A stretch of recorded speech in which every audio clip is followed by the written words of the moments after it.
What's going on, guys? Terrence, welcome to the channel. Just want to run over a couple things real quick as far as the WNBA playoff standings. Fever won last night. I don't know if that was any real surprise to anybody. Uh, Not that there was really a chance we were going to play the Lynx in the first round anyway. Uh, you know, Looking like they're going to get the Aces on a 16-game win streak after Thursday. Late Aces will lock up the 2 seed with a win Thursday, or Dream lost tonight. And I said that, so if they stay the 6th, then it'll be the Dream. But if the Valks win again, since they own our ass, the Valks will move to the 6th spot, and we'll go back to 7 playing the Aces. So, yeah.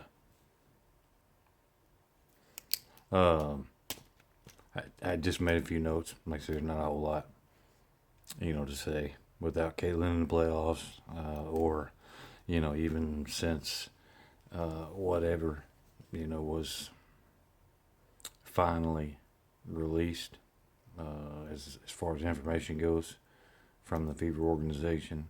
And then, Caitlin, I guess, being allowed, to let her fans, Fever fans, know that, she's not going to be available for the rest of the season. So, the WNBA ratings, obviously, they like to try to cut those out best they can. NBA TV doesn't care to share CBS, ABC, and stuff. They're not going to post them because the numbers are so low since since she announced that she wouldn't be back this season. But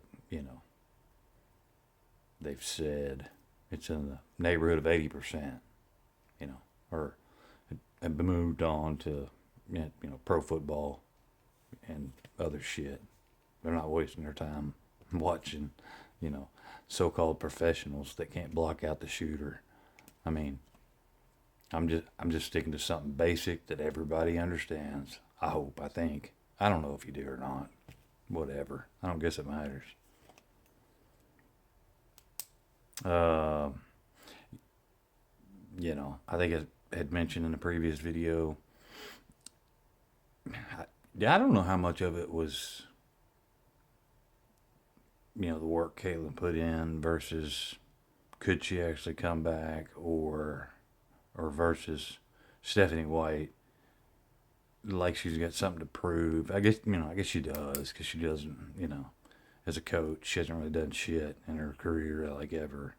So I don't know why we were so ecstatic or hyped like something was gonna fucking change. No. She's been a head coach before. Natalie Nasaki hadn't been a head coach before. So she had a 0-0 record as head coach. She's obviously proven her value. She's a good coach. And there's several. I think there's a whole lot of teams. I think the WNBA itself would be a lot better product if, if the coaching across the league was better than it is as a whole. I'm not saying all the coaches are bad. There's plenty of good ones, but, it could still be better. Like, say, I don't know how much was, White, and then, of course, Cox and Crosskoff kind of,